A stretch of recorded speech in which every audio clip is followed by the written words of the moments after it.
Hi everyone, welcome to the class. आज हम करने वाले हैं calculations based on unit cell. Solid state के ही जो न्यूमेरिकल्स या फिर क्वेश्चंस हैं उनको डिस्कस करने वाले हैं। इन क्वेश्चंस को करने के बाद आप एनसीईआरटी के क्वेश्चंस करेंगे। हालांकि हम वो क्लास में कराएंगे, बट सिंस आपकी प्रैक्टिस हो जाए इसलिए हम उसको बाद में कराएंगे। पहले आप खुद से ट्राई करेंगे, उसके बाद आप करेंगे। और जिस भी एग्ज़ाम के लिए आप प्रिपेयर कर रहे हैं, भले वो बोर्ड्स हों या फिर आपके और अदर कॉम्पिटिटिव एग्ज़ाम्स, आप उनके 5 years at least previous year questions करेंगे। उसके अलावा अगर आप एक्स्ट्रा कुछ करना चाहते हैं तो वो आपकी श्रद्धा है, आपका डेडिकेशन है, ठीक है। लेकिन इतना तो आप मिनिमम करेंगे ही। तो स्टार्ट करते हैं बिना ज़्यादा टाइम वेस्ट किए। फर्स्ट क्वेश्चन है, if a compound is formed in FCC lattice with M atoms at corner and N atoms at face centre, the formula of compound. Question क्या कह रहा है कि हमारे पास एक कंपाउंड है जो कि FCC लैटिस की फॉर्म में है, ठीक है।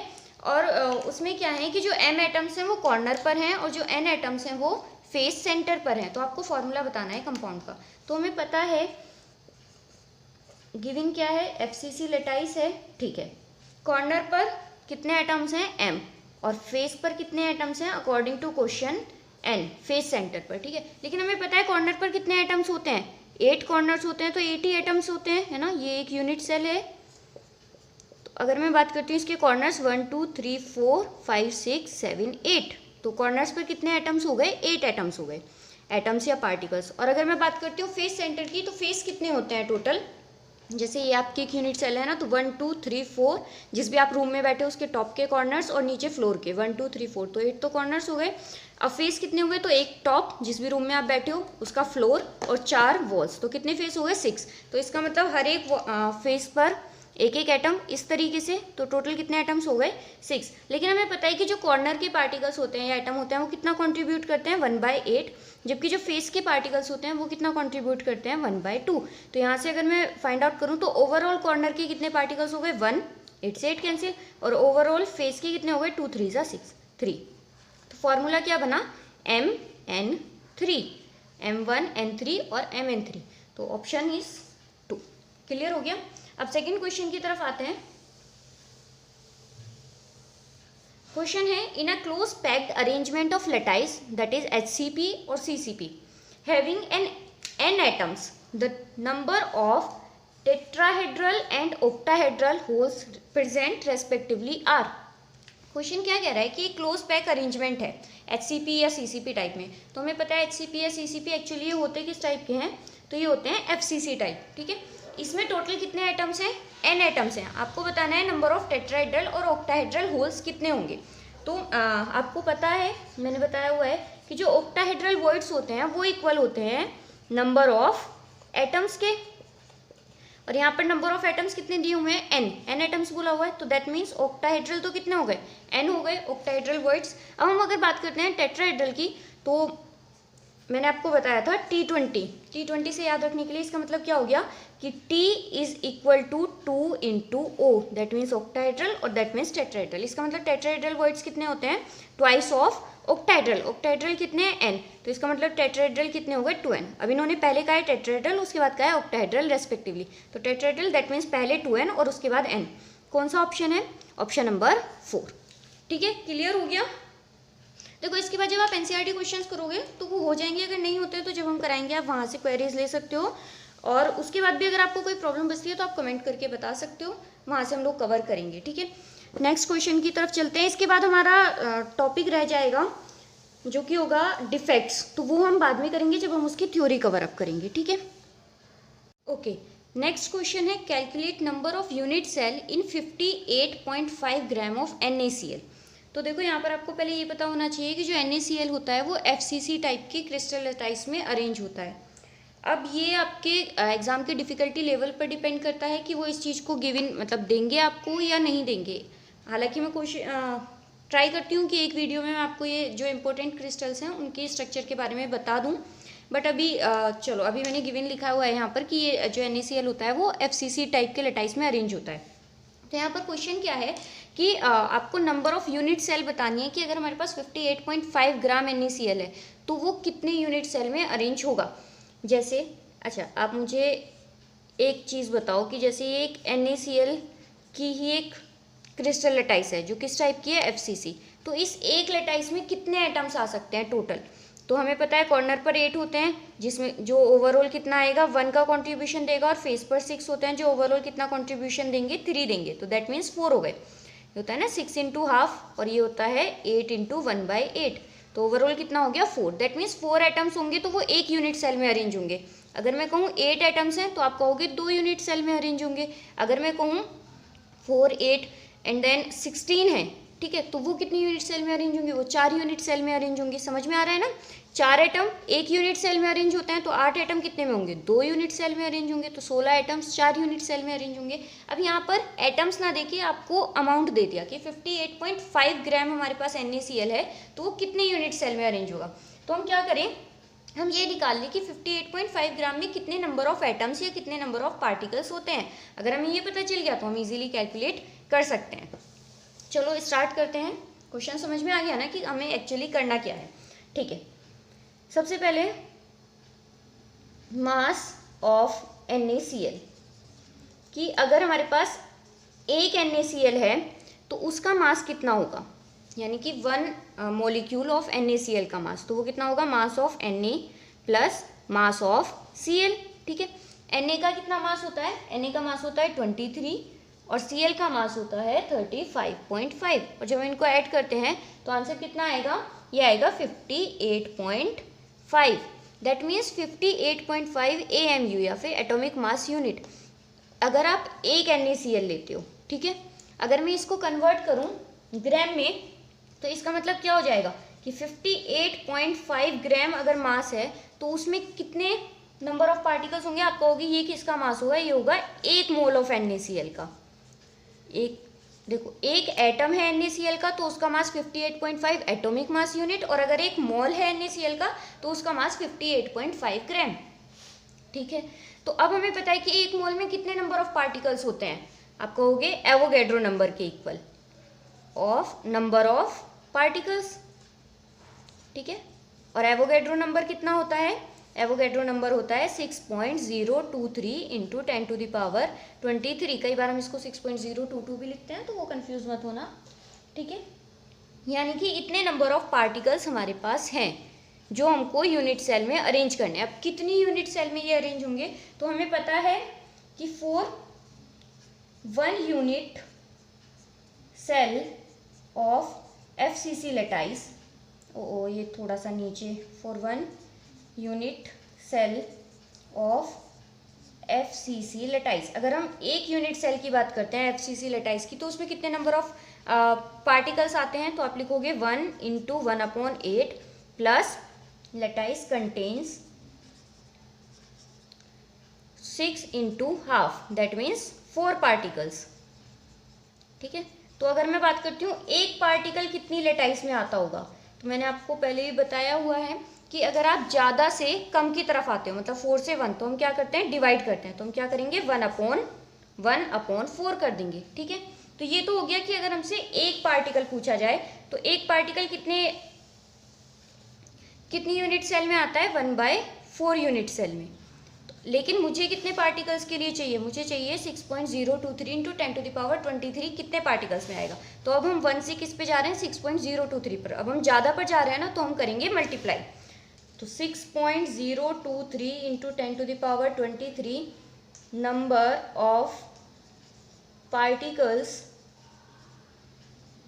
Contain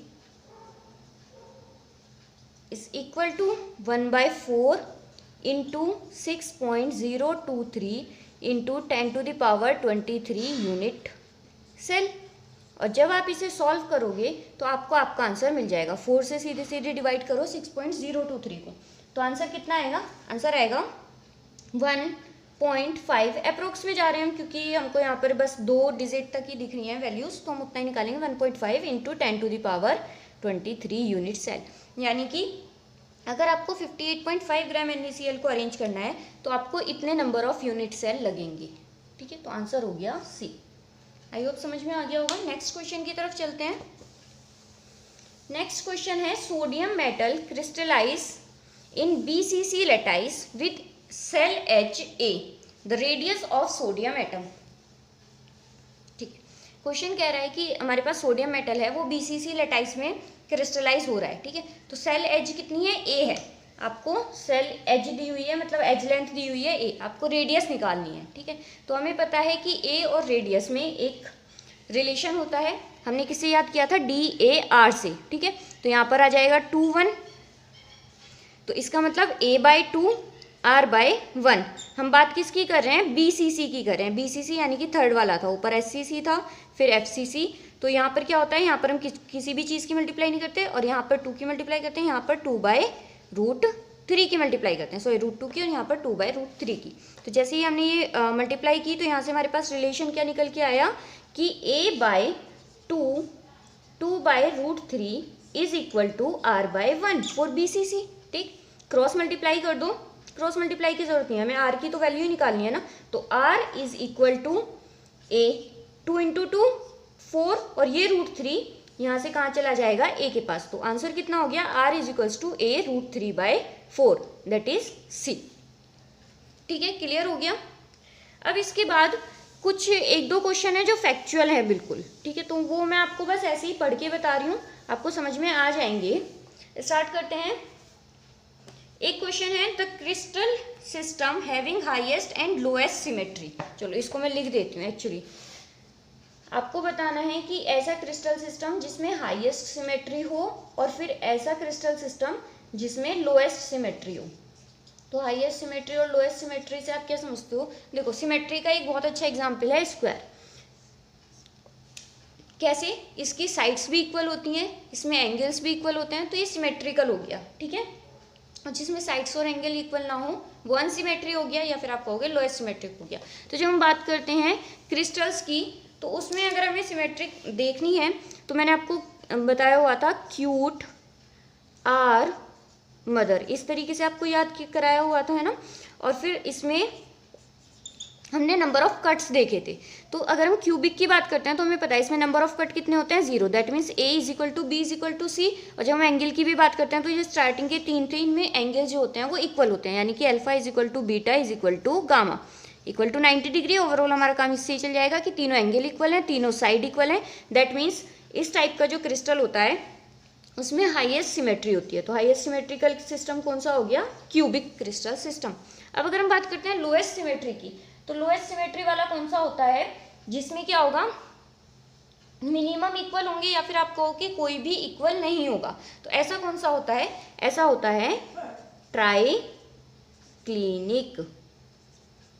that is this one, ठीक है। यहाँ पर जब हम आते हैं तो नंबर ऑफ कट्स कितने हो जाते हैं, देखो 0 1 2 2 0 1 2, नंबर ऑफ कट्स कितने हो गए 2, और कोई भी angle, that means A is not equal to B is not equal to C, ठीक है। 2 कट हो गए और कोई भी एंगल इक्वल नहीं होगा, तो इसीलिए ये लोएस्ट सिमेट्री हो गया। Alpha is not equal to beta is not equal to gamma, ठीक है। आ गया समझ में। नेक्स्ट क्वेश्चन है, a crystal having lattice parameters A is equal to B is not equal to C and alpha is equal to beta is equal to gamma is equal to 90 degree. आपको ये बताना है कि ये कुछ आपको एक पैरामीटर्स दिए हुए हैं, आपको इनके बेसिस पे बताना है कि ये किस टाइप का क्रिस्टल सिस्टम होगा। तो आप यहाँ पे नोटिस करोगे कि कितने नंबर ऑफ कट हैं, 1। तो 1 नंबर ऑफ कट का या तो हमारे पास हेक्सागोनल है, या फिर ऑर्थोरोम्बिक नहीं, टेट्रागोनल है, ठीक है। अब इसमें से हमें देखना है कि एंगल्स के बारे में, अब क्लियर होगा एंगल्स से। तो यहाँ पर हम देख सकते हैं कि तीनों ही एंगल बराबर है, और मैंने अभी बताया था कि स्टार्टिंग के जो ऊपर वाले होते हैं इनमें तीनों एंगल इक्वल होते हैं, दैट मीन्स हमारा आंसर क्या हो गया, टेट्रागोनल, ठीक है। नेक्स्ट क्वेश्चन की तरफ चलते हैं। क्वेश्चन है, a crystal system is determined by lengths ABC and angle alpha beta gamma, ठीक है। हम किसी भी क्रिस्टल सिस्टम को ABC और अल्फा बीटा गामा की हेल्प से डिटरमाइन करते हैं कि वो क्रिस्टल सिस्टम कौन सा होगा। For orthorhombic system these are, आपको बताना है कि अगर हमारा जो सिस्टम है वो ऑर्थोरोम्बिक है, तो उसके लिए जो अल्फा बीटा गामा और ABC होंगे, इनकी वैल्यूज किस तरीके से होंगी। तो ऑर्थोरोम्बिक दैट मीन्स यहाँ पर आ जाते हैं number of cuts 2, that means A is not equal to B is not equal to C। और मैंने अभी बताया था कि जो स्टार्टिंग वाले 3 होते हैं उनमें एंगल्स जो होते हैं वो इक्वल होते हैं, that means alpha is equal to beta is equal to gamma is equal to 90 degree. तो ये किसके हो गए, ऑर्थोरोम्बिक क्रिस्टल सिस्टम के, ठीक है। अब नेक्स्ट क्वेश्चन की तरफ चलते हैं। नेक्स्ट क्वेश्चन है, an element crystallises both in FCC and BCC lattice. If density of element in two forms is same, the ratio of unit cell length of FCC to that of BCC lattice is। देखो पहले question समझो कि क्या कह रहा है। एक element है जो दो टाइप के लेटाइस में क्रिस्टलाइज हुआ है। कौन कौन सी? FCC लेटाइस में भी और BCC लेटाइस में भी। सेम ही एलिमेंट है, ठीक है। If density of element in two forms is same, यानी कि इस फॉर्म में उसकी डेंसिटी मान लिया मैंने कह दिया डेंसिटी ऑफ F, और इस फॉर्म में जो उसकी डेंसिटी थी उसको बोल दिया डेंसिटी ऑफ रो बी, ठीक है। उसने कहा है कि जो डेंसिटी है वो दोनों केस में अगर सेम होती है, दैट मीन्स इक्वल होती है, then the ratio of unit cell length of FCC, unit cell length मतलब कि एज लेंथ, तो ratio of edge length of F to that of BCC, that means edge length of B is, तो आपको इन दोनों का ratio find out करना है। That means AF upon AB की वैल्यू यहाँ से आपको फाइंड आउट करनी है। क्वेश्चन समझ में आ गया क्या गिवन है और क्या फाइंड आउट करना है, ठीक है। स्टार्ट करते हैं। सबसे पहले हम डेंसिटी निकाल लेते हैं इन केस ऑफ FCC। सबसे पहले तो हम डेंसिटी की बात करते हैं। डेंसिटी क्या होता है? तो डेंसिटी होता है मास अपॉन वॉल्यूम। अगर एक एटम है तो एक एटम का मास, अगर n नंबर ऑफ एटम्स हैं तो आप क्या करेंगे n इंटू m, मतलब टोटल मास फाइंड आउट करना है ना हमें, तो n वन एटम का मास इंटू n, तो n नंबर ऑफ एटम्स का मास अपॉन टोटल वॉल्यूम। क्योंकि यहाँ पे FCC और BCC की बात हो रही है, that means face centred cubic crystal system और body centre cubic cubic crystal system. तो यहाँ पर किस टाइप के क्रिस्टल सिस्टम से? क्यूबिक, यानी कि क्यूब टाइप के, और क्यूब में जो वॉल्यूम होता है वो कितना होता है? A क्यूब, ठीक है। तो यहाँ से अगर मैं बात करती हूँ डेंसिटी की, तो डेंसिटी की वैल्यू क्या हो जाएगी? n into M upon A cube, ठीक। अब अगर हम बात करते हैं डेंसिटी ऑफ F, तो वो कितनी होगी? अगर हम फेस सेंटर के केस में बात करते हैं तो नंबर ऑफ एटम्स कितने होते हैं आपको पता है। एक तो कॉर्नर्स पर एटम होंगे, यानी कि 8 कॉर्नर्स, तो 8 एटम्स, और एक का कॉन्ट्रीब्यूशन 1/8, प्लस और कहाँ होंगे? फेस पर होंगे। कितने फेसेस होते हैं? 6, और एक का कॉन्ट्रीब्यूशन हाफ। तो यहाँ से कितने नंबर ऑफ एटम्स आ गए? 8 से 8 कैंसिल आउट, 1 प्लस 2 से 6, 3 टाइम्स, दैट मीन्स 4। तो n की जगह क्या हो जाएगा? 4 into M by A cube. वैसे ही अगर हम फाइंड आउट करते हैं density in case of BCC, तो BCC में नंबर ऑफ एटम्स होते हैं वो कितने होते हैं टोटल? BCC की कैलकुलेट करते हैं तो एक तो कॉर्नर्स पर होंगे तो 8, और एक का कॉन्ट्रीब्यूशन 1/8, प्लस और एक कहाँ होगा? एक होगा बॉडी के सेंटर में, और उसका कॉन्ट्रीब्यूशन कंप्लीट 1। तो यहाँ से 8 से 8 cancel out, 1 plus 1 that means 2। तो ये कितना हो जाएगा? 2 into M divided by A cube. अब according to question, rho F is equal to rho B, that means 4m divided by A cube. A cube नहीं, सॉरी, क्योंकि हम बात कर रहे हैं फेस सेंटर की तो ये AF हो जाएगा, और हम बात कर रहे हैं BCC की तो ये B हो जाएगा। अच्छा, मैंने M को क्यों चेंज नहीं किया? क्योंकि इन्होंने कहा है कि एलिमेंट जो है वो सेम ही है, दोनों लेटाइस में सेम एलिमेंट है तो उसका मास भी सेम होगा, तो इसलिए इसको चेंज नहीं किया। तो ये हो जाएगा 4m अपॉन AF का cube is equal to 2m upon AB का क्यूब। यहाँ से इसको सॉल्व कर लेते हैं, तो m से m कैंसिल आउट, 2 से 4 गया 2 टाइम्स। मुझे क्या चाहिए? मुझे चाहिए था AF अपॉन AB। तो यहाँ से AF इधर जाएगा, जब हम क्रॉस मल्टीप्लाई करेंगे तो ये कितना हो जाएगा? AF का क्यूब डिवाइडेड बाय AB का क्यूब इज इक्वल टू, ये इधर चला गया, इधर क्या बचा? 2। यहाँ पे भी 1 था, नीचे 1 आ गया, ठीक है, 2 आ गया। अब इसको मैं टोटल ओवरऑल ऐसे लिख सकती हूँ कि AF अपॉन AB का होल क्यूब, और अगर मुझे यहाँ से क्यूब हटाना है तो मुझे क्या करना पड़ेगा? क्यूब रूट लेना पड़ेगा। तो आंसर क्या हो जाएगा? AF upon AB is equal to 2 की power 1/3, that is A option is correct, ठीक है। आ गया समझ में? सेकेंड क्वेश्चन की तरफ चलते हैं। क्वेश्चन है, a metal crystallize in FCC lattice parameter of 4.20 angstrom. The shortest atom to atom contact distance in lattice is. इस पर ध्यान देना। मैंने आपको ना जब वो डर वाली ट्रिक बताई थी DAR, तो जब मैंने आपको पढ़ाया था, मैं NCERT की बेसिस पे पढ़ा रही हूँ, तो वहाँ पे मैंने आपको 4-2 का 1 तरीके से बताया था, और जब मैंने आपको सिर्फ ट्रिक कराई थी तो मैंने वहाँ पर आपको 2-2-1 के तरीके से कराई थी। जब हम बात कर रहे हैं 4-2 का 1, क्योंकि NCERT में आपको डायगनल्स की हेल्प से जो भी आपका प्रूफ कराया हुआ है वो डायगनल की हेल्प से कराया हुआ है, तो यहाँ पे मैंने D को डायगनल लिया था और उसके अकॉर्डिंगली यहाँ पर 4 पुट किया था। लेकिन जो मैंने आपको ट्रिक कराई थी वो मैंने जो क्वेश्चंस आते हैं एग्जाम में जनरली पूछे जाते हैं उसके अकॉर्डिंग कराई थी। और वहाँ पे मैंने डी को क्या लिया था, शॉर्टेस्ट नियरेस्ट डिस्टेंस। हालांकि मैंने दोनों ही ट्रिक में आपको डायगनल, और जहाँ पर मैंने डायगनल से कराई थी वहाँ पर शॉर्टेस्ट डिस्टेंस के बारे में थोड़ा सा आइडिया दिया था, और जहाँ पे शॉर्टेस्ट डिस्टेंस से कराई थी वहाँ पर मैंने डायगनल के बारे में आइडिया दिया था।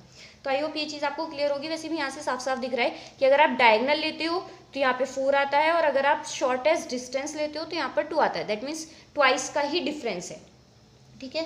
दैट मीन्स जो डायगनल होता है वो एक्चुअली ट्वाइस होता है शॉर्टेस्ट डिस्टेंस की, ठीक है। तो आप कोई सी भी ट्रिक यूज़ करो आपको आंसर मिल ही जाएगा। अगर आप ट्रिक यूज़ कर रहे हो 4 2 का 1 वाली, तो आपको क्या करना है, आपको यहाँ से क्या मिलेगा, डायगनल मिलेगा। फिर आप उस डायगनल को हाफ कर दोगे तो आपको शॉर्टेस्ट डिस्टेंस मिल जाएगी जो क्वेश्चन में पूछा है। और अगर आप ये वाली ट्रिक यूज़ करते हो तो आपको डायरेक्ट शॉर्टेस्ट डिस्टेंस ही मिलेगी। मैं यही वाली यूज़ करने वाली हूँ, ठीक है। तो ट्रिक क्या थी, DAR 2 to 1। किसके केस में हम बात कर रहे हैं, हम बात कर रहे हैं यहाँ पर FCC के केस में, ठीक है। तो FCC के केस में हमने क्या पढ़ा था, ये क्या हो जाएगा, D/2 A/2 R/1। तो ये तो D/2 ही रहेगा। A का क्या हो जाएगा, जब हम बात करते हैं सॉरी एक मिनट, जब हम बात करते हैं FCC के केस में तो इसकी वैल्यू क्या हो जाएगी, इसकी वैल्यू हो जाएगी, हम क्या करेंगे यहाँ पर 2 के साथ में √2 की मल्टीप्लाई और कर देंगे, ठीक है। तो यहाँ पर क्या हो जाएगा, D/2 is equal to A/2 √2। इस 2 से ये 2 कैंसिल, तो D की वैल्यू क्या हो जाएगी, A/√2। और जब आप यहाँ पे √2 की वैल्यू पुट करके इसको सोल्व करोगे तो आपका आंसर आ जाएगा 2.97 एंगस्ट्रॉम। आई होप क्लियर हो गया होगा। बस आपको यहाँ पे √2 की वैल्यू पुट करनी है 1.414, उसके बाद आपको आंसर मिल जाएगा। एक बार मैं आपको फिर भी आइडिया दे देती हूँ कि एक्चुअली शॉर्टेस्ट डिस्टेंस होती क्या है। यहाँ पे shortest atom to atom contact distance पूछी है ना। देखो FCC जो लेटाइस होती है वो कुछ इस टाइप की होती है। तो अगर मैं इसको इस तरीके से फॉर्म करूँ, ये कुछ ऐसे होगा, एक यहाँ पर फेस पर होगा एटम और ये नीचे होंगे इस तरीके से, है ना।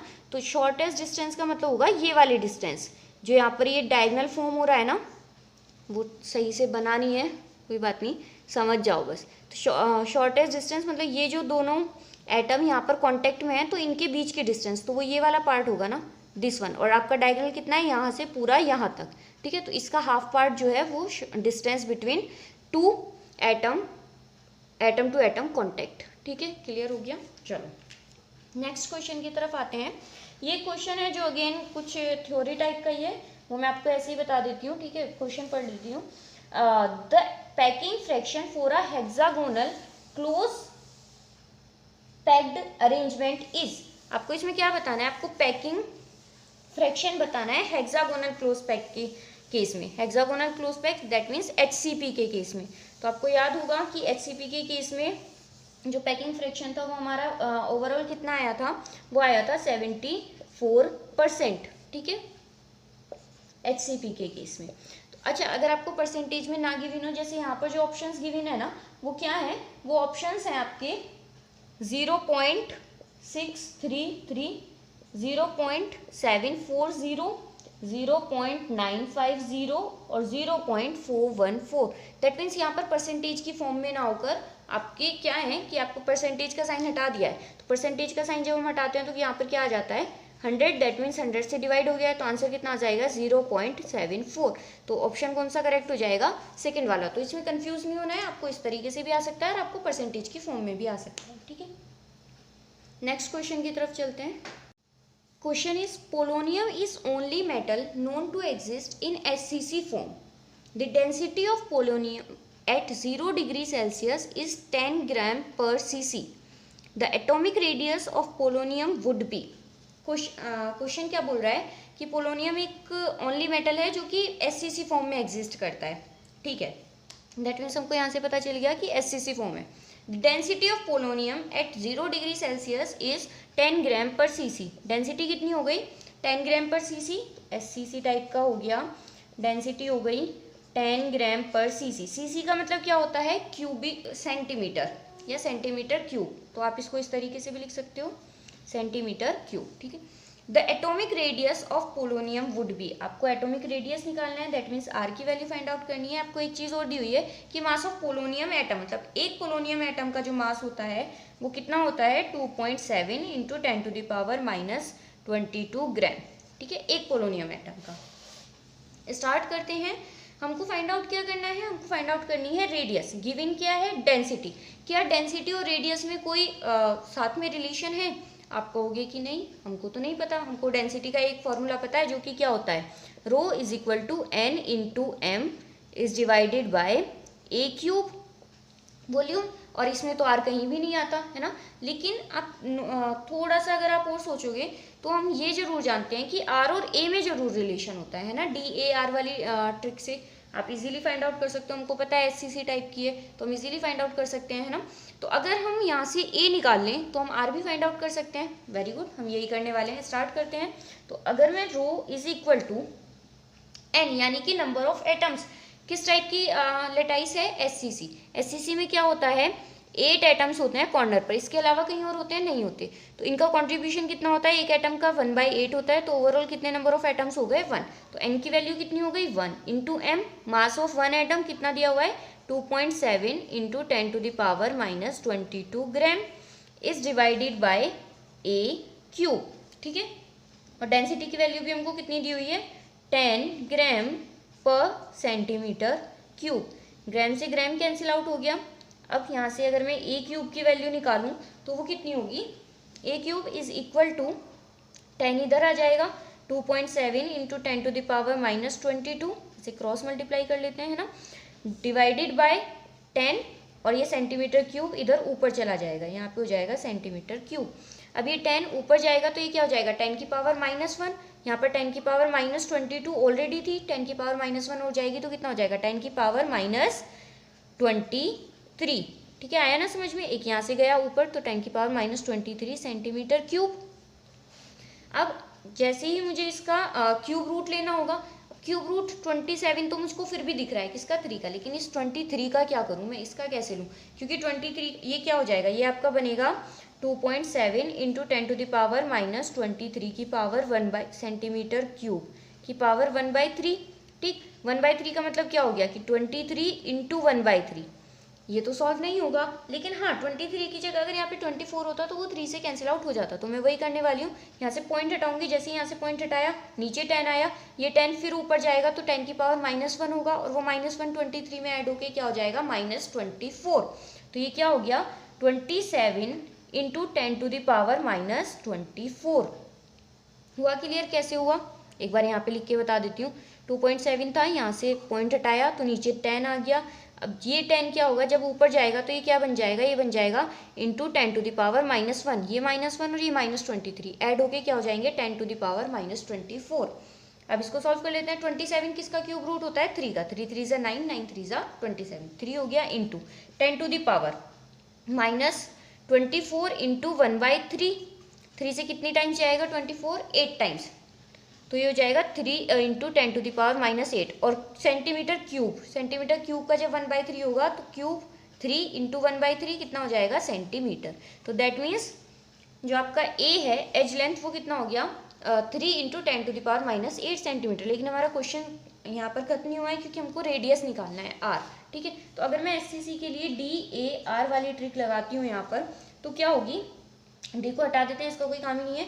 तो आपको इसे भी 4 to 1 या 2 to 1 जिससे भी आप जाना चाहो, यहाँ पर ओवरऑल 2 और 1 ही आने वाला है, ठीक है। और जब हम बात कर रहे हैं एससीसी की, तो एससीसी में कुछ और एक्स्ट्रा हमको यहाँ पे मल्टीप्लाई डिवाइड करने की जरूरत नहीं पड़ती।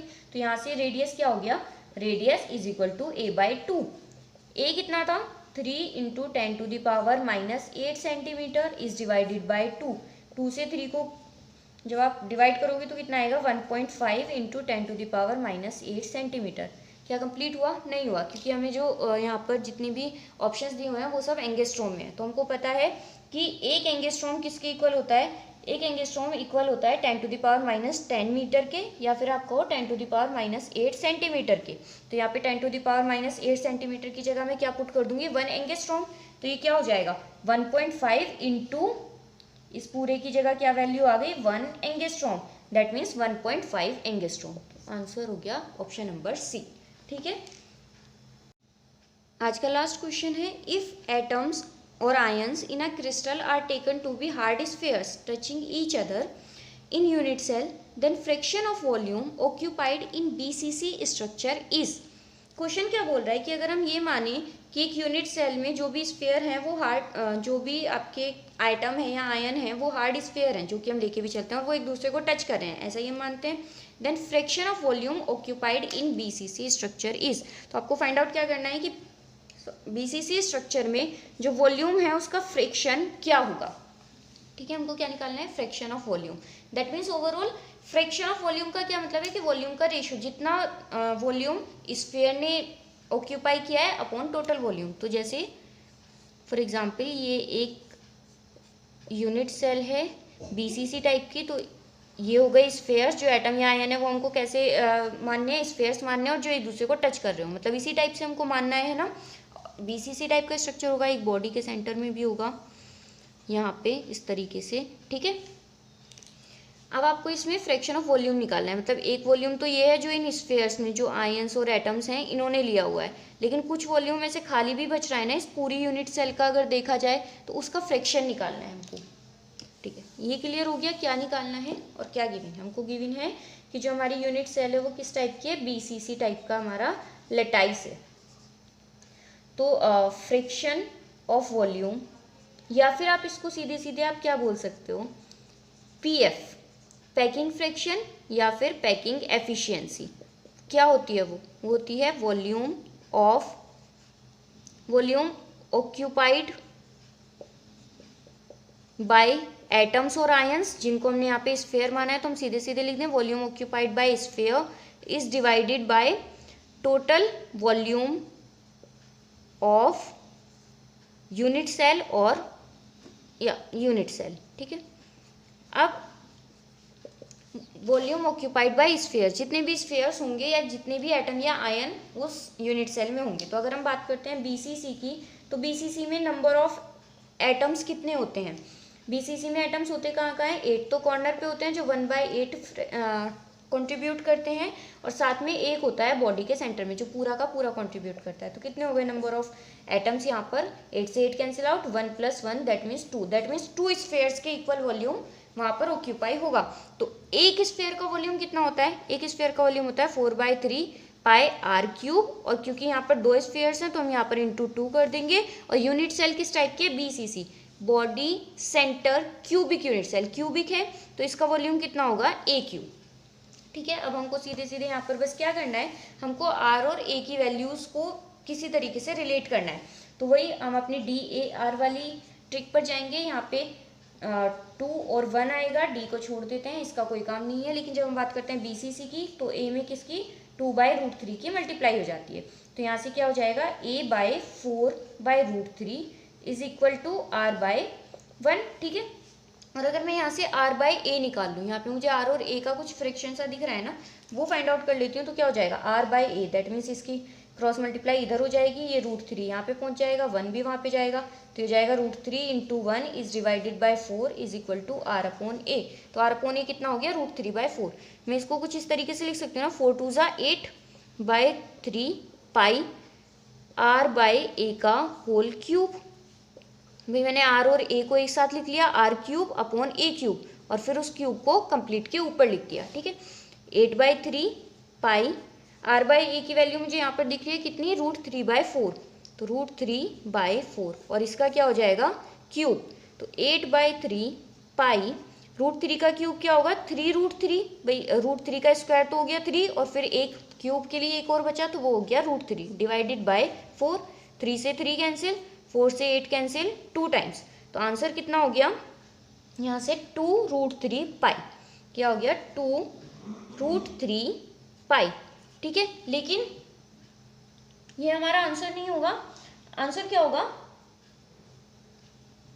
क्योंकि यहाँ पर क्या करना था, 4 का भी क्यूब करना था जो कि हम यहाँ पे भूल चुके हैं, इसीलिए हमारा आंसर यहाँ पर मैच नहीं कर रहा है। ठीक है, 4 का क्यूब करेंगे तो एक 4 और साथ में यहाँ पे 2 और 4 भी तो होंगे ना, तो एक 4 से यहाँ पर 8 गया 2 टाइम्स और इस 2 से यहाँ पर 4 गया फिर से 2 टाइम्स, तो ये क्या हो जाएगा 4 2 = 8। ठीक, तो यहाँ पर ये 2 बचेगा नहीं क्योंकि ये 2 भी ऑलरेडी कैंसिल हो चुका है और यहाँ पर कितना हो गया 4 2 = 8। तो आंसर कितना हो जाएगा √3/8 पाई। Option number D is correct. I hope कि इन क्वेश्चन से आपको कुछ हेल्प हो। इसके अलावा अगर आपको कोई डाउट रह जाता है तो आप कमेंट बॉक्स में बता सकते हैं। अगर आपको कोई सजेशन देना है वो भी आप कमेंट बॉक्स में बता सकते हैं। Thank you for watching.